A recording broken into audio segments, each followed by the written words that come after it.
Bismillahirrahmanirrahim. Assalamualaikum warahmatullahi taala wabarakatuh. Alhamdulillahi rabbil alamin wa sallallahu ala sayyidina Muhammadin wa ala alihi wa sahbihi wasallam, amma ba'du. Kali ini kita akan menyaksikan perkataannya Guru Gembul ya, ngobrol dengan Kang Apriyadi nih. Ini channel God and Beyond. Alhamdulillah pernah ada diskusi dengan saya ya. Itu tidak bisa mengatakan debat lah.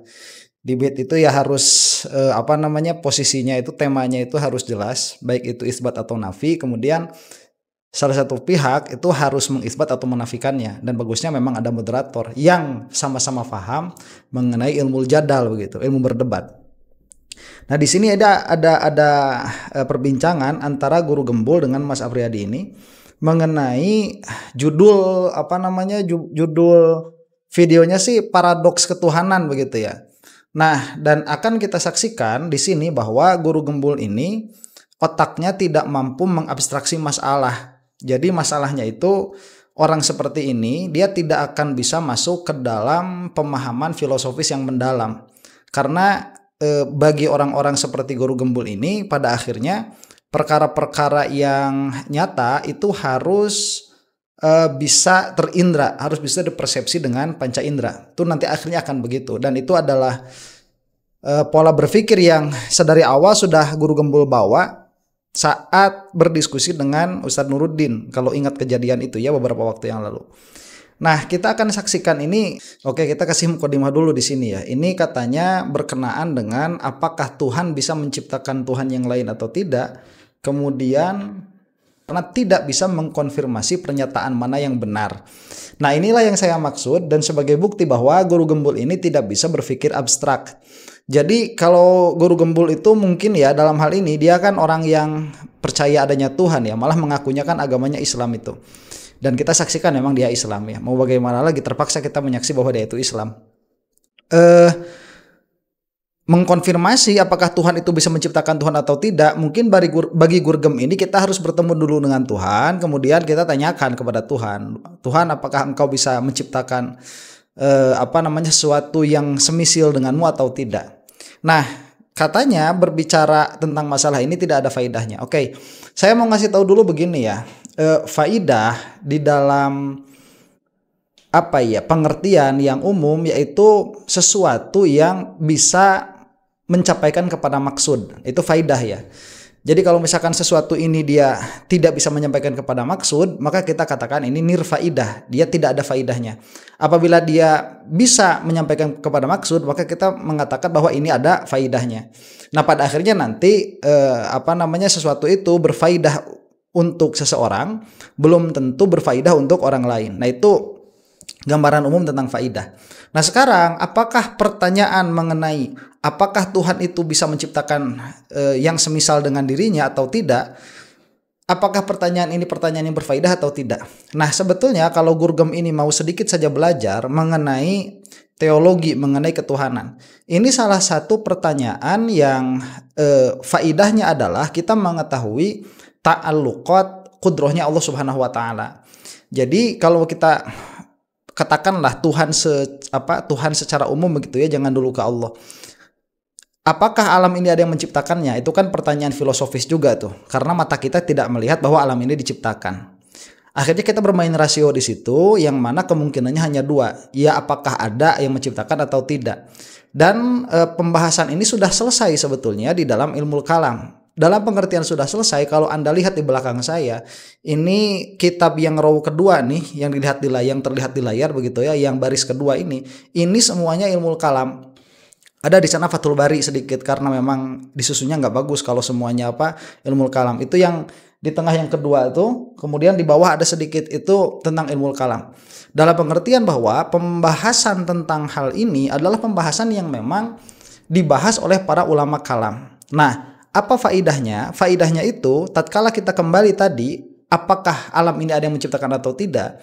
Kemudian kemungkinan jawabannya itu hanya dua, iya dan tidak. Nah, alam ini tidak ada yang menciptakan, itu salah sudah total begitu. Itu sudah dibuktikan secara rasional salah. Maka jawabannya hanya ada. Dan itu adalah necessary being-nya itu ya, yang tidak kontingennya itu. the first cause. Nah, kemudian tatkala kita melanjutkan pembahasan kepada being yang existence-nya ini bukan dari alam, karena dia itu tidak boleh contingent, dia itu tidak boleh mungkin, harus wajibul wujud, maka kita akan membahas kualitas-kualitas yang ada pada Tuhan ini, yang mana salah satu kualitasnya itu adalah berkuasa. Nah, pada akhirnya nanti apabila orang tidak memahami objek kuasanya Tuhan ini, maka akan seperti guru gembul minimalnya itu, mengatakan bahwa perkara-perkara seperti ini tidak berfaedah. Apa yang saya maksud? Yang saya maksud begini. Di dalam ilmu kalam, di dalam Islam, kuasa itu bahasanya adalah kudroh. Dalam pengertian bahwa apabila seseorang itu tidak meyakini bahwa Allah Subhanahu wa taala memiliki kudroh, maka dia telah kafir, keluar dari agama. Itu salah satu faedah membahas ini. Jadi kalau kamu salah mentasdik, kamu salah membenarkan apakah Allah itu punya kuasa atau tidak, kemudian kamu itu hanya percaya bahwa Tuhan ini ada, Allah ini ada, tetapi kamu tidak percaya bahwa Tuhan itu, atau tidak meyakini bahwa Tuhan itu memiliki kudroh, maka kamu telah keluar dari agama. Nah, ini bukan hanya di dalam Islam saja, ini di dalam, katakanlah minimalnya di dalam agama samawi begitu ya. Nah, setelah mengetahui bahwa Allah itu memiliki kudroh, memiliki kuasa, maka pertanyaan selanjutnya adalah apakah kuasa Allah ini bertalian dengan perkara yang necessary atau tidak? Di situ pertanyaannya. Nah, dalam kasus supaya memudahkan pembahasan kepada orang awam untuk memperkenalkan ilmu kalam ini, di antara pertanyaannya itu, sebagaimana nanti juga bakal dibahas sama guru gembul, apakah Tuhan ini bisa menciptakan Tuhan yang lain atau tidak? Atau ada pertanyaan lagi, apakah Tuhan ini dia bisa menciptakan batu yang dia sendiri tidak bisa angkat atau tidak? Nah, hasil dari pembicaraan filosofis ini adalah apabila Tuhan tidak bisa menciptakannya, maka kuasa Tuhan ini terbatas. Katakanlah begitu dulu ya. Kemudian apabila Tuhan ini bisa menciptakannya, atau Tuhan ini bisa melakukannya, maka Tuhan itu tidak jadi necessary being, tetapi dia menjadi contingent. Nah, disinilah ilmu kalam keluar dengan solusi apa? Ta'alluqat. Jadi tatkala kita membahas suatu makna yang pada hal ini adalah kudroh, maka dia memiliki ta'alluqnya. Yang mana ta'alluq kudroh ini adalah perkara yang contingent. Jadi ta'alluq itu apa ya? Objek lah. Kita katakan begitu, pertalian ya.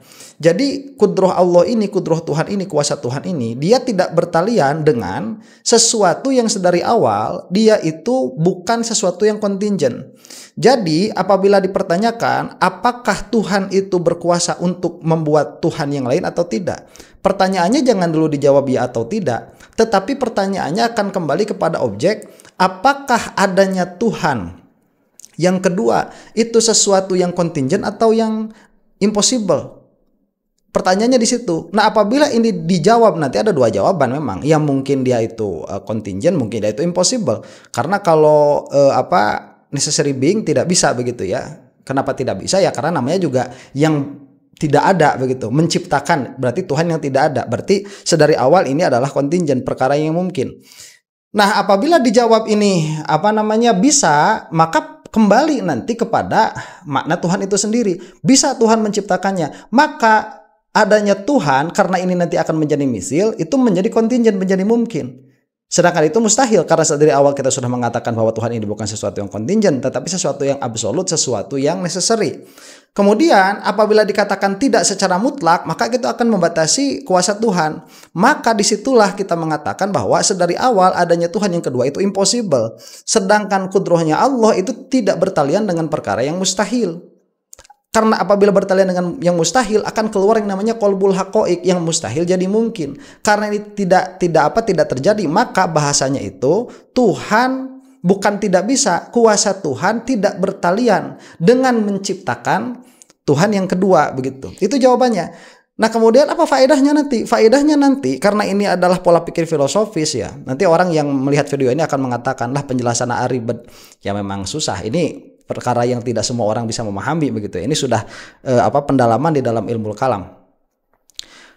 Akan masuk kepada akidah apakah Tuhan itu bisa menjadi manusia. Sebagaimana misalkan i'tiqadnya sebagian Nasrani yang mengatakan Tuhan, yang mengatakan Yesus itu adalah Tuhan itu sendiri, atau seperti perkataan orang-orang yang politeis yang mengatakan Tuhan itu banyak, Tuhan itu punya anak-anak, kemudian Tuhan itu dia bisa menciptakan syarik bagi dirinya dan lain sebagainya di situ. Nah, apabila pintu ini sedari awal sudah diketahui tertutup, maka akidahnya akan selamat. Apabila ini dibuka sedari awal, maka ada kemungkinan akidahnya itu celaka. Nah, guru Gembul di sini karena dia itu tidak menguasai abstraksi berpikir, dia melihat dalam pembahasan hal ini tidak ada faidahnya begitu. Dan itu hanya menunjukkan kebodohannya, tidak menunjukkan bahwa dia itu kritis begitu. Misalkan Tuhan bisa gitu. Ya terus kenapa? Udah selesai kan? Gak ada makna berikutnya gitu. Enggak, kalau Tuhan bisa, berarti nanti kamu itu meyakini bahwa adanya Tuhan kedua mungkin. Mengatakan adanya Tuhan kedua mungkin itu sudah keluar dari tauhid, sudah keluar dari la ilaha illallah Muhammadur Rasulullah. Karena la ilaha illallah itu dalam satu maknanya yaitu hanya mengetahui bahwa ilah, Tuhan, necessary being itu hanya satu, yaitu yang bernama Allah Subhanahu wa taala, dan selain Allah Subhanahu wa taala ini jangankan ada, mungkinnya saja tidak. Itu nanti kesana faedahnya Gurgem ya. Metodologinya ada, metodologi berpikir rasional. Gurgem melihat lawazim dari makna-makna yang kita sudah musalamah sebelumnya. Begitu. Cuman ya ini tidak akan ada, bisa berdebat. Jadi kita itu bisa ngobrol. Kalau sama Mas Apriyadi ini, kalau sama si Gurgem itu nggak bakalan bisa ngobrol karena dia tidak memiliki fondasinya. Jadi sudah salah dari awal begitu ya, kemahakuasaan Tuhan dan tauhid ya, keesaan Tuhan itu. Enggak, karena kalau misalkan maha kuasa, kalaupun nanti jawabannya itu Tuhan bisa menciptakan Tuhan yang lain, kan belum tentu Tuhan yang lain itu ada.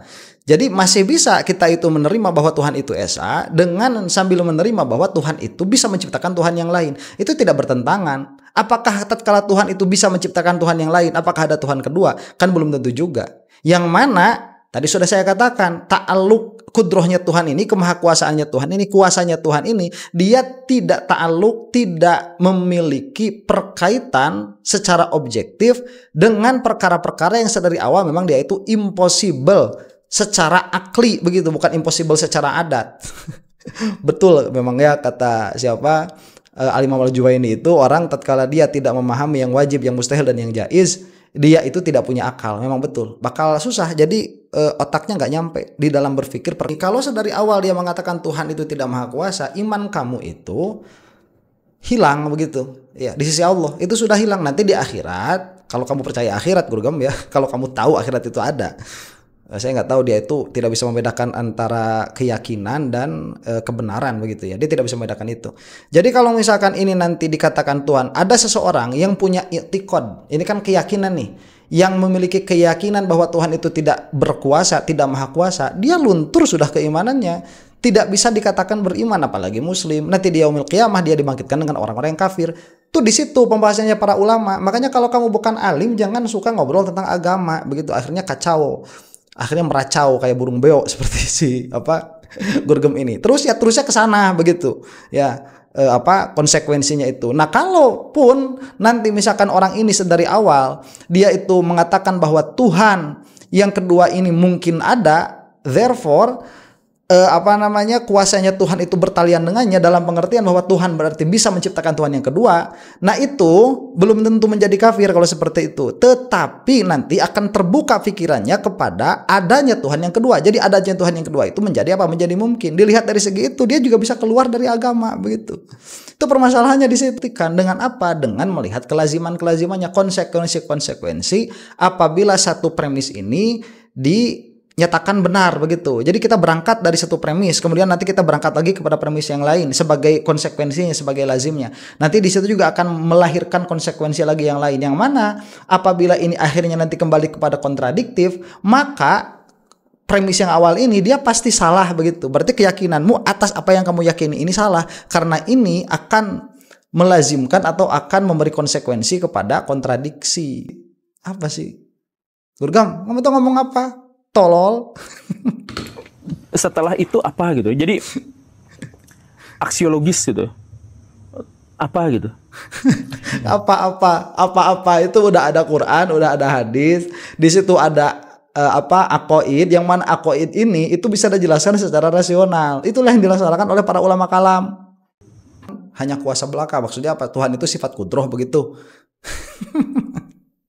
Ini nanti kalau misalkan saya melihat begini ya, Gurgem ini udah nggak bisa layak, sudah tidak layak disebut muslim, udah nggak layak. Disebut mukmin udah nggak layak, acak-acakan, dia nggak punya i'tiqad. I'tiqad itu harus jazm, kalau nggak jazm, maka dia dari awal sudah tidak bisa dikatakan iman begitu. Ya udah. Bego. Ya sudahlah. Ini kebegoan Gurgem ya terlihat. Nah, jadi ala kulli halin begini, apa yang kita perjuangkan di sini, apa yang saya perjuangkan lah begitu ya dalam channel ini terkhusus. Sebetulnya bukan saya saja, itu banyak sekali ya orang-orang yang sekarang itu sedang memperjuangkan ilmu kalam. Ilmu kalam itu ilmu yang bertalian dengan akidah. Akidah itu apa? Akidah itu adalah keyakinan seseorang. Nah, keyakinan ini nanti pada akhirnya ada yang berkesesuaian dengan kenyataan, ada yang tidak berkesesuaian dengan kenyataan. Dan ini banyak sekali istilah-istilah yang harus difahami, karena memang untuk mentahkik akidah ini dia memerlukan multidisiplin di dalam keilmuan. Saya beri contoh ya, kalau misalkan sedari awal orang itu mengakui bahwa Tuhan itu ada, tetapi dia itu masih menyimpan kemungkinan bahwa Tuhan itu tidak ada. Jadi ya pilihan saya sekarang sih Tuhan itu ada, tapi nanti nggak tahu. Nah, itu sudah kafir sedari awal. Ini siapa yang mengatakan demikian? Ya para ulama yang memang beliau-beliau itu menjadikan keyakinan ini sebagai objek dari studi mereka seumur hidup mereka. Sehingga keluarlah kitab-kitab di belakang kita yang mana itu adalah hasil pemikiran mereka, ada yang qot'i, ada yang zonni, yang di backup dengan Al-Quran dan hadis atau atas interpretasi kepada Al-Quran dan hadis, yang mana itu apabila tidak diyakini oleh orang-orang yang mengaku mukmin, maka sejatinya mereka itu tidak iman. Jadi layer kita itu ada layer begini ya. Ada layer kita berdiskusi dengan ateis. Dan ateis itu pasti kalah karena argumen mereka itu tidak rasional begitu. Dan itu sudah dibuktikan. Tidak akan saya buktikan pada video ini karena akan lama begitu. Kemudian setelah menerima seseorang itu kepada adanya Tuhan, teisme, itu nanti juga ada politeis, ada monoteis. Itu pun ada perbincangannya lagi. Setelah dia itu masuk ke dalam monoteis, kita itu akan masuk ke dalam perdebatan mengenai tadi sifat-sifat ya. Atribut-atributnya Tuhan. Itu yang kita bahas di dalam sifat 20. Nah, setelah itu selesai nanti kita akan membahas perhubungannya dengan kerasulan. Kemudian bagaimana cara memahami apa-apa yang dibawa oleh Rasul itu. Jadi terus mengerucut. Nah, itu permasalahan ilmu kalam itu di situ, dan permasalahan ilmu logika itu di situ, permasalahan ilmu aqaid itu ya di situ. Sehingga apabila orang itu tidak pernah mendalami, atau jangankan mendalami lah ya, tidak pernah mengenal apa-apa yang dikatakan para ulama kalam mengenai proses berpikir yang rasional, akan seperti guru gembul. Tatkala seperti dia, para ulama mengatakan orang tersebut, orang seperti Gurgem ini, dia tidak layak, tidak bisa disebut orang yang beriman. Tidak bisa. Nah, sekarang apa masalahnya kalau tidak beriman? Ya tunggu mati begitu. Karena kita itu tahu bahwa akhirat itu ada. Dan dan hal pertama yang dihitung di akhirat itu apa? Keimanannya itu, bukan sholat. Sholat itu dari amal. Itu nanti dari i'tiqad dulu. Nah, kalau di dunianya itu tidak membawa i'tiqad yang benar, maka tatkala mati dia akan dibangkitkan bersama orang-orang yang tidak memiliki kebenaran. Karena itulah salah satu nama Allah itu adalah Al-Haq. Dan di dalam Al-Asr juga akan begitu. Watawasau bil haqqi watawasau bis sabri. Nah, itulah ya, mudah-mudahan ada manfaatnya video ini. Silahkan like, comment, and subscribe bagi yang belum. Bagi yang sudah, saya ucapkan banyak-banyak terima kasih.